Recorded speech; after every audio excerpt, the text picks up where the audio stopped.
दोस्तों, वो रोज हंसता था। क्लास में सबसे ज्यादा बोलता था। दोस्तों को हंसाता था।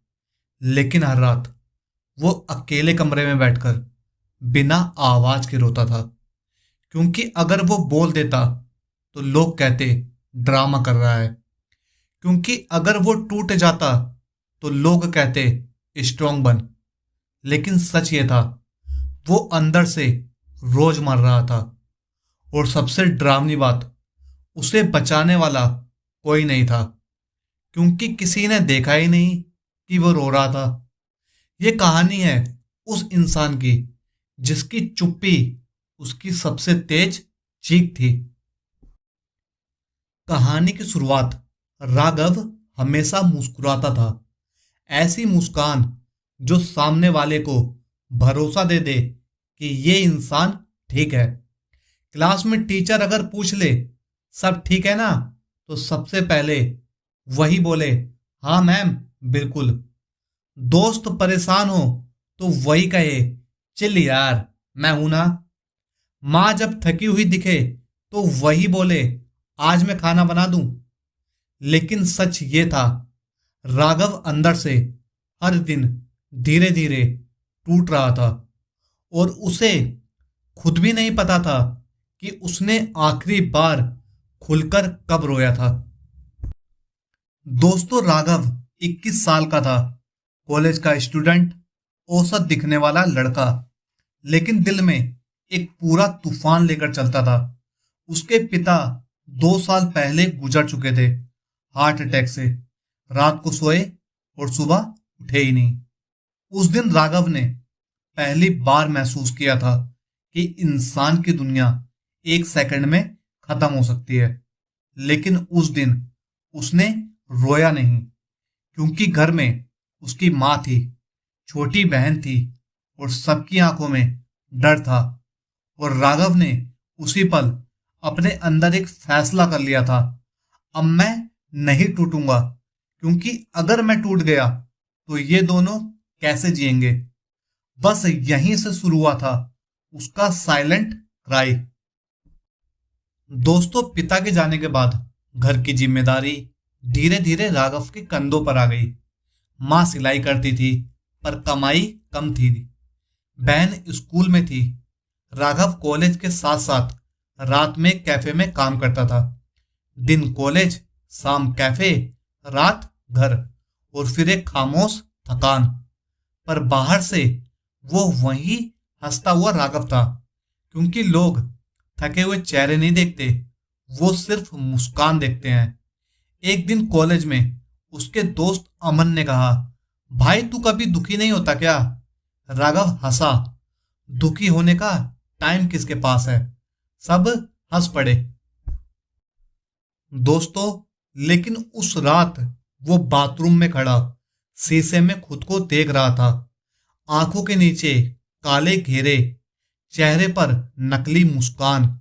और पहली बार उसने खुद से पूछा, मैं कब खुश हुआ था?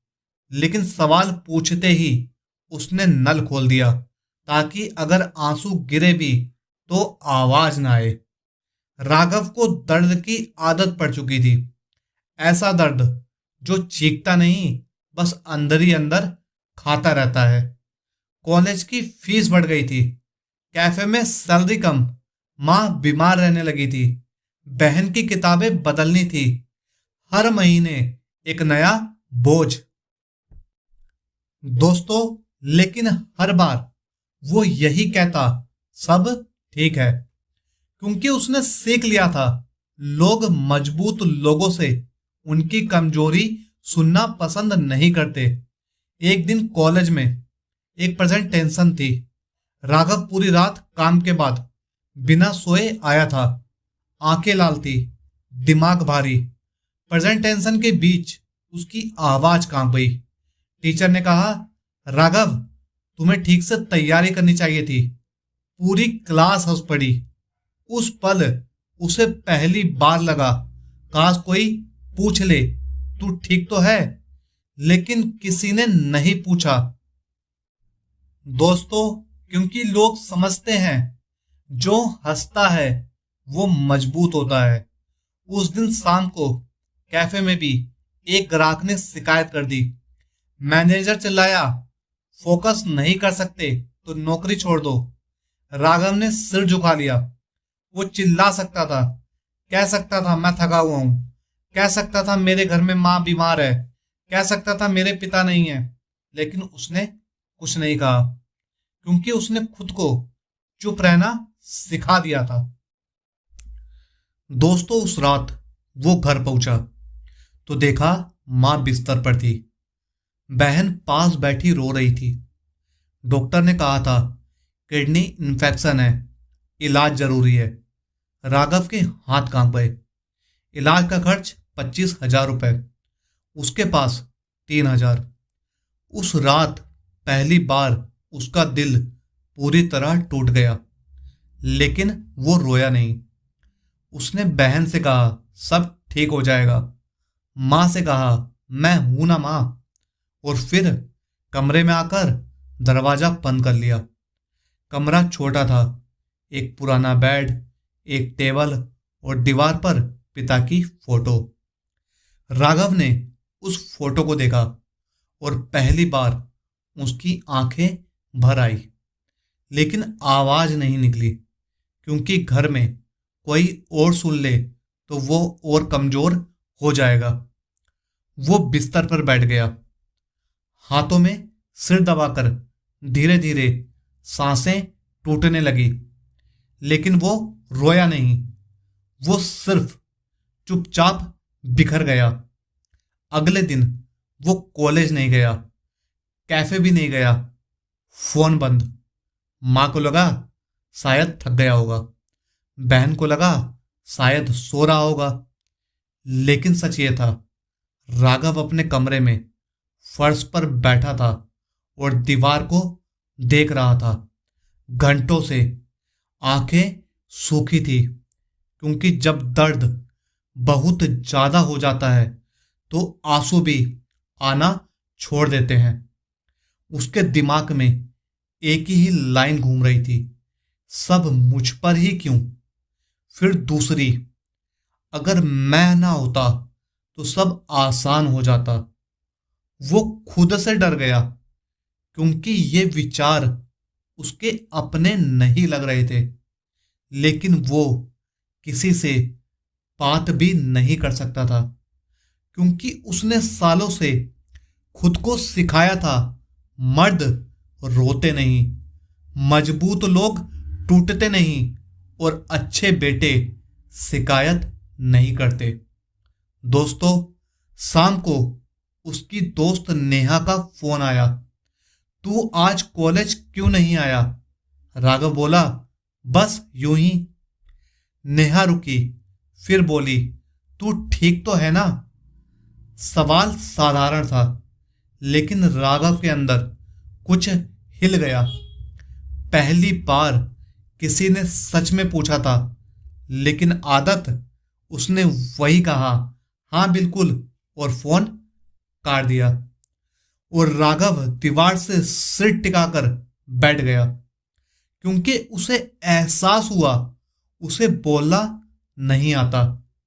रात को मां की तबीयत और बिगड़ गई। बहन रो रही थी। राघव अस्पताल ले गया।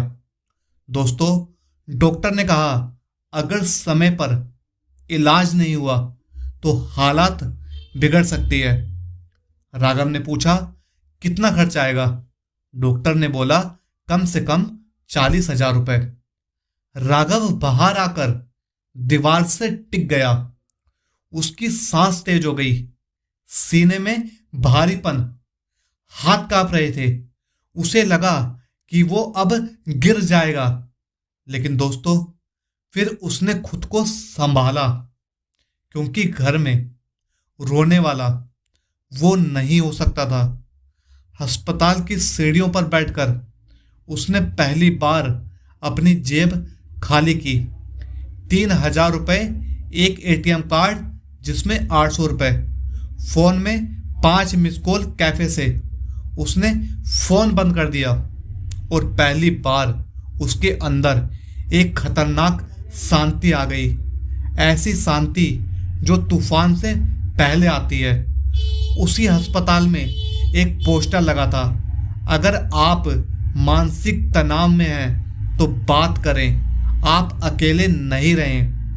राघव ने उसे देखा, फिर नजर हटा ली, क्योंकि उसे लगता था मेरी समस्या असली नहीं है, दुनिया में लोग मुझसे ज्यादा परेशान हैं। यही सोचकर सबसे खतरनाक होती है। रात के 2 बजे माँ आईसीयू में थी। बहन सो गई थी कुर्सी पर। राघव बाहर कॉरिडोर में अकेला बैठा था।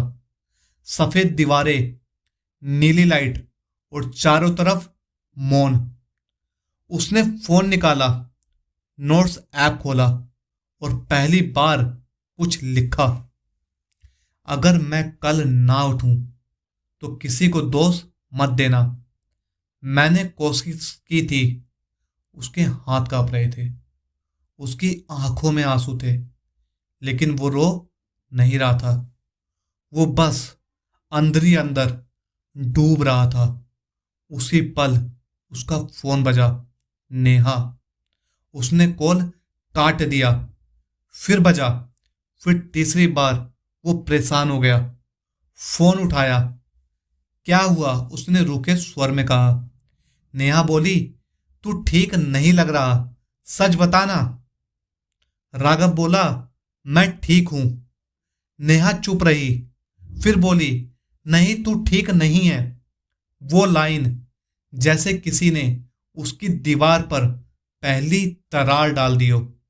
नेहा बोली, राघव, जब कोई बार बार कहे कि वो ठीक है, अक्सर वही लोग सबसे ज्यादा टूटे होते हैं।